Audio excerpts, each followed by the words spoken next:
What's going on, people? Welcome to another Emotional Football live stream. My name is Alam, and today we have another iteration of the Offseason Preview Series. We got Cowboys and Dolphins today, two teams that I think are pretty expensive rosters that I think they're going to struggle to improve this offseason. But yeah, we've been working through every team in the NFL throughout the duration of this series.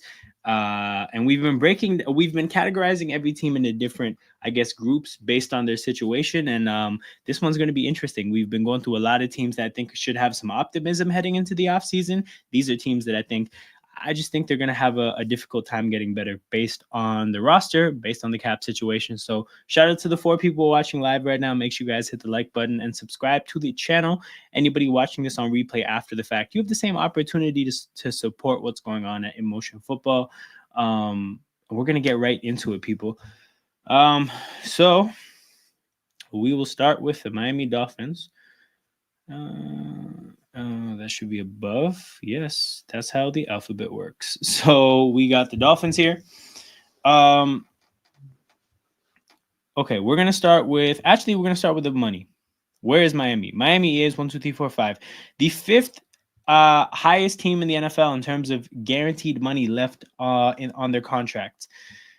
This is an original thing that I've put together. It's ranking every team in the NFL in terms of where they fall, where they're at in terms of the guaranteed money left on their deal. That's the most important thing to keep in mind. And Miami is pretty high in the NFL, which is why I'm considering them an expensive roster. And if you look at what their roster got them last year, the 20th offense in terms of EPA, and where was Miami? The 9th defense in terms of EPA. So obviously, the games that Tua missed severely impacted the EPA offensively. Tyreek Hill not being healthy also would have impacted the EPA offensively. So if you assume that should have been better, this is probably an above average to good team. I would say above average. This is probably an above average team, but it's going to cost a pretty penny going forward. So this is the situation that the Dolphins have to navigate. And then if you look at what they're going to be missing in free agency, they're missing a couple offensive linemen, both their guards, which I don't think they were either of those spots were a strong point for them last year. So they're losing players that they would have had to replace even if they were on the team. You're losing a couple defensive tackles in Calais Campbell and Benito Jones. I think Calais Campbell is an ageless wonder, and there's definitely going to have to be a level of replacement there. But Benito Jones, that's somebody I think they should have an easy time replacing. What else do we have? We have inside linebacker Anthony Walker Jr. That's a pretty standard loss to have. Jordan Poyer, Javon Holland, both their safeties. I think obviously Poyer is a different story. Holland is in his prime. He's amazing. So that's definitely going to cost a lot of money, or at least a pretty decent resource to replace him. Jordan Poyer, though, a little bit different. I don't think they got a whole ton of value from him last year. So if you think about what the Dolphins are missing, it's mainly Calais Campbell and Javon Holland. They're bringing most of the team back otherwise. Now, apparently, we learned today that they're factoring in that Teron Armstead is going to plan to retire, but that's not final yet, so we're going to see how that goes. All things considered, I do think that they're not, losing a whole lot in free agency. It's nothing over the top. I think it's better than the Chargers and the Commanders as we looked at last night. But I think the bigger issue is just the fact that they've spent so much money, and the kind of help that they need is going to cost a lot, right? What are some of the things they need? They need respectable. They need a respectable backup for Tua. And that's not going to be cheap. Whether that's a high draft pick or an expensive backup, that is going to cost money. And that is a vital thing for them as an organization. What else do they need? They need to beef up the offensive line. They're going to need 2 guards, and they might need a left tackle as well. Offensive linemen are expensive, especially in not this new world, but it's a copycat league. And the team that just won the Super Bowl had one of the most dominant offensive lines ever. So what you can expect is that there's going to be an increase in interest in offensive linemen, and they're probably going to go a little bit higher in the draft than they normally would. They're probably going to cost a little bit more in free agency than they normally would. So again, that's a very expensive thing to need. They definitely need a third receiver, but I think they can find that in the draft. They pushed it pretty far last year in the draft. Malik Washington was taken in the 6th round. You could probably figure that out in the 4th round this year. And then what else do they need defensively? I mean, they were 9th in EPA last year. It's not that they're a bad defense. Um, they just got to stay healthy at the edge spots because Phillips and Chubb tend to miss time. But Chop Robinson is solid. He's a pretty good player. They could replace their inside linebacker. I don't think that's going to cost a whole lot of money. Definitely need some defensive tackles. Again, and that's another premier position, but at the very minimum, at least it's a really stacked defensive tackle draft. Javon Holland, I mean, you need 2 safeties, and if you get Javon Holland, that's going to cost so much. So now you have to probably cheap out on the other safety spot. If not, you're going to have to take the L on losing Holland. You probably need another corner, I think, unless they're willing to play Storm Duck. But I think they're probably okay with running it back with Jalen Ramsey and Kader Kohu on the outside and in the slot. But again, considering how expensive this team is, I think their direction is clear. Like, I'm definitely going to differentiate them from the Jaguars and the Saints, the other expensive teams I was looking at in the last stream. Those teams have a little bit more of a complicated outlook on the future and how to move forward. I think with the Dolphins, it's pretty clear. You spent money. You've got some good players. You have a coaching staff that, it's got to happen now. You got to win. You got a quarterback where, you've paid him. He's there. You got to maximize the time that you have him. All systems have to be go. I just think that it'll be really difficult for them to meaningfully be a better team. If you think about how much it'll cost to get that offensive line right, if you think about how much it'll cost to have a solid backup quarterback, whether that's through the draft or free agency, if you think about how much it'll cost to get a corner and a couple of defensive tackles, you're looking at a very expensive offseason and a bunch of costs that are required on an already expensive roster. So it's a tricky situation for Miami. I just don't see how they can pull it off. Realistically, what it would take for that to happen is they have to have a home run of a draft. They need to fill some of these gaps in with 3rd, 4th, 5th round picks. It just has to be that. So, and the reason why I say that these are expensive teams that are going to struggle to get better, or struggle. What did I say? Struggle to improve? No, struggle to improve. The reason why I say that, I think I said struggle to add on YouTube. I did. The reason why I say that is because the window for you to get everything right is so narrow, and that's what you need to do. So if it were up to me and I'm now all of a sudden in the GM chair for this team, I'm looking at it like this. We're prioritizing offensive line because of 2 reasons. We need to keep Tua upright. We need to keep him clean. And the second reason is we need to have as good of a running game as possible because that's the gap in our team. We can have a high-flying, explosive offense with Tyreek and Jalen Waddle all we want, but if we want to be a January and February football team, we need to have a running game. I think they're okay. I mean, they clearly have a type when it comes to running backs. So while I might think they need a complimentary back, clearly they don't feel that way. So they're just going to run it back with Achane and Jalen Wright. In terms of that play style, they do have 2 pretty good players for that play style. So you're pretty comfortable there. I'm not forcing it with wide receiver 3. You have Jonnu Smith at tight end, which is fine. I'm not forcing it at wide receiver 3. I'm drafting a player.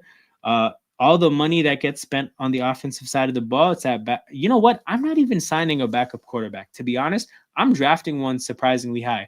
Round 2, round 3, we're getting a quarterback. And if Tua gets hurt, guess what? A rookie is going to be playing. A rookie with upside is going to be playing. But yeah, the money that I spend if I'm running the Dolphins offensively, it's completely just going to be in the trenches. Specifically, the guard, the interior of the line. And if Teron Armstead retires, you just got to take that on the chin, but you got to figure something out on the offensive line. Defensively, you know what? I might double dip at the top of the draft with defensive tackles, and I might pray to have a Philly situation with Cooper DeJean and Quinyon Mitchell. It's a really strong defensive tackle class. So there is a realistic opportunity to go round 1 and round 2 at defensive tackle and potentially get 2 starters. That is possible. I might want to opt for that. If I'm going to spend any money, I'm spending it in the secondary. I'm getting a corner. Actually, you know what? We're gonna run. We're gonna run it back with Storm Duck. Fuck it. We're gonna re-sign Javon Holland. We're gonna go defensive tackle round 1, defensive tackle round 2, quarterback round 3. We're gonna have to figure out this linebacker situation. You're missing basically all your linebackers except Jordan Brooks. Again, it's gonna be difficult. It's a very narrow situation, or like a very narrow window for them to get everything right so that they actually meaningfully become a better football team. I think it's going to be really difficult. But yeah, that's what it is with Miami, people. We're going to pivot to Dallas, which is this other team that I think is actually in a pretty similar spot. So let's find where Dallas is. Okay, here we're at with Dallas. Okay, if we look at the Cowboys, they're also in this pocket of, again, top 8 teams. They're the 7th highest team in terms of guaranteed money. A big part of that is the fact that Dak Prescott's extension is just kicking in now. It was signed last year to begin this year. So they have a hefty quarterback contract. But yeah, they're 7th in the league in guaranteed money, a fairly expensive roster. And we look at what that roster was last year. It was the 29th or the 28th ranked offense, obviously severely impacted by Dak Prescott missing the bulk of the year. And defensively, they were 30th in EPA. This also impacted by the fact that they never had Bland and Diggs together. So, while, defensively, it's not as severe as Dak missing. Still, they had some injuries. But as a whole, this was definitely a bad to below average kind of a team last year. And they're taking that bad to below average team and they're bringing it into next year at the 7th, with the 7th highest guaranteed money left. And they haven't paid CD yet. They haven't paid Parsons yet. Those 2 contracts are going to make this roster even more expensive. So this is not a team that has a ton of money to spend. So when we look at their team and we take stock of what they're missing now, Brandon Cooks, probably here's the funny thing though. I don't actually know if they need to bring in a receiver. They can draft somebody for good measure, but Tolbert looked functional enough as a receiver. They traded for Mingo, so like they have to play him at some point, right? They traded a 4th round pick. I would not be surprised if they roll into next year with CD, Jalen Tolbert, and Jonathan Mingo. So you want some insurance on Mingo. You might draft a receiver in the middle rounds, but yeah, I don't love the idea of playing Mingo, but if I'm putting myself in their shoes, Tolbert looked fine. We traded for Mingo. That's our 1, 2, 3. I'm not spending any more money there. Maybe a draft pick. If you look at the offensive line, Tyler Guyton didn't have the best year last year, but you have an offensive line coach at offensive coordinator now. You got Clayton Adams from Arizona, who had some pretty solid success developing offensive linemen. You're bringing him in presumably to continue that development with guys like Guyton and BB. So Guyton, you're our left tackle. Tyler Smith, BB, you're our left guard and center. Terrence Steele, you're the right tackle. I need to find a Zach Martin replacement. Dallas has an extraordinary amount of success drafting offensive linemen. And if you look at the rest of their line, they're all drafted. So I'm certainly sticking with the formula there. I have an offensive coordinator that, his NFL success story is developing young offensive linemen in Arizona. So therefore, that's what I'm rolling with. We're not paying another offensive lineman. We're going to get one in the draft. So tight end, again, you got Ferguson and Schoolmaker. We're not paying anybody there. At the quarterback spot, Stephen Jones already mentioned drafting a quarterback. So I think you probably sign a vet, probably Cooper Rush. You probably sign Cooper Rush because you have Schottenheimer, who already has the history with Rush. So you probably sign Cooper Rush. Not, backup quarterbacks aren't cheap, but Cooper Rush shouldn't be that expensive. And then there's the running back position. That might be where some of the money, you know what though? They can't really spend because what if they get Genty? Because they're so positioned to potentially get Genty, they can't go sign a really good running back either. So you know what? I think they sign probably a mid-tier free agent. So yeah, I think on the off, if they don't get Genty, they can probably get somebody else in round 2, maybe Henderson or Hampton. So again, offensively, we're not really spending bread. maybe some depth at receiver and offensive line, but really just we're paying Cooper Rush in a mid-tier running back. Now, when it comes to the defensive side of the ball, some money might have to get spent. So you're losing DeMarcus Lawrence and you're losing Osa Odigizua. Osa has gotten much better. He's a valuable part of their team, valuable part of their defensive line. DeMarcus Lawrence, obviously, he's aging. How old is he exactly? Born in 92, so he's going to be 33. Oh, shit. He's going to be 33 in a couple months. The bigger issue with losing Lawrence isn't that necessarily like Lawrence is so amazing at this point, but like aside from Micah, you don't have anything. Your next best defensive ends on your roster are Marshawn Kneeland and Sam Williams, both second round picks, but both are not established yet. So, you're missing DeMarcus Lawrence. You got to replace him because you have a couple young pieces. A couple young draft picks, if you draft another draft pick, you still have no like sure things. So you got to pay somebody at defensive end. Again, because of all the draft capital that's been poured into defensive end, you probably don't sign a huge free agent at defensive end. Is probably a mid-tier free agent. Where I do think you have to pay somebody though is with Osa. Mozzie Smith is your only defensive tackle you have under contract other than random camp guys. And Mozzie Smith has not really impressed yet. So you have nothing at defensive tackle. And while, again, this is a great defensive tackle class, and they're definitely going to take a defensive tackle, you got to pay somebody. This is where I would spend money, and it's probably on Osa because he's in-house and you know him and you can feel confident in the fact that he's going to perform. So that's where I would spend some money this offseason beyond just a mid-tier free agent. It would be at defensive tackle. At linebacker, it's a shame that Overshown got hurt because he was looking amazing prior to the injury. But that's what you have at linebacker so far. You have Overshown and Leo Fowl. I think Leo Fowl hasn't quite impressed yet. Overshown did, but he's coming off a brutal injury. Your two vets are free agents, so you have to figure something out at linebacker, but that's historically not that expensive of a position. So you could probably figure that out without spending too much money. You got Diggs and Bland at corner. So, I mean, a slot shouldn't cost you much if you sign somebody, but also you should probably be able to draft somebody. So I think that'll be a cheap replacement. Donovan Wilson and Malik Hooker, I don't think that unit was good enough last year, but I don't think you can prioritize upgrading it either. With everything that Dallas needs, I think that's a position you're probably comfortable with just leaving at what it is. So, I mean, I think for Dallas, it makes sense to, again, focus on the draft. Your year one of the Schottenheimer era, there's not going to be, this is the year where it makes most sense to reset a little bit. You got to pay Parsons. You got to pay CeeDee Lamb. You should do that pretty soon. But yeah, just go young, develop, take stock of where things are at next year. In terms of the positions I would draft earliest, definitely defensive tackle. Maybe offensive line, I wouldn't go first round, I don't think, though. But maybe they would because they do need a Zach Martin replacement. That was a Hall of Famer. More All-Pros than holding penalties. That's always been a crazy stat. But yeah, the premium draft positions, definitely offensive line to replace Zach Martin. Definitely defensive line, but specifically defensive tackle. And I guess, you know what? I might triple...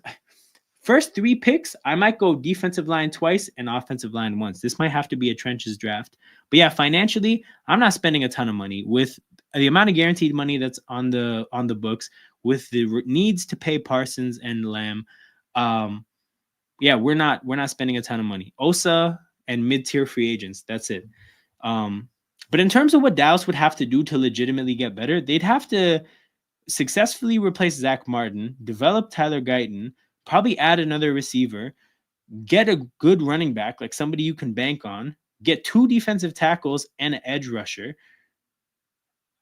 Maybe get a safety and a linebacker. Like, there's too much that Dallas needs to meaningfully get better, and they're a very expensive roster, so that's going to be very difficult. And that's why they're in this category with the Dolphins. These are the 2 teams that have spent a lot of money and are going to have a very difficult time getting better given their contract situations. So that's where we're going to wrap things up here. Shout out to everybody that is in here. So we have now finished everything above this one here. That leaves us with these. Why did it do that? That leaves us with these streams to. Why can I not just select this? Why does it have to go to all? Cool. These are the streams we have left, people. We have 5 left, and then we'll have previewed every single team going into the offseason. So I'm going to do more of these streams. I'm going to do 2 more on Thursday, and then probably the rest on Saturday, if not maybe Sunday.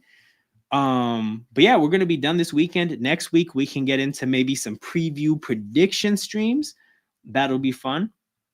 But yeah, people, shout out to everybody in the community. Make sure you guys hit the like button and subscribe to the channel. Let me know any feedback on the concept of off-season preview streams. Hope you guys have enjoyed the content thus far. The Giants-Browns stream should be cinema. The Vikings-Niners stream should be solid. The other 2 streams there with the Raiders, Titans, Jets, Cardinals, Falcons, those are probably going to be mid. But the Eagles stream will be awesome as well because, I'm an Eagles fan, so there's going to be a whole lot of speaking from the heart. But yeah, big up to everybody that's tapped in. I'm going to be wrapping up this stream pretty quickly. And yeah, I'll see you guys around. See you guys in a couple days. Sit tight until then. I'll catch you guys around. Take care. I'm out.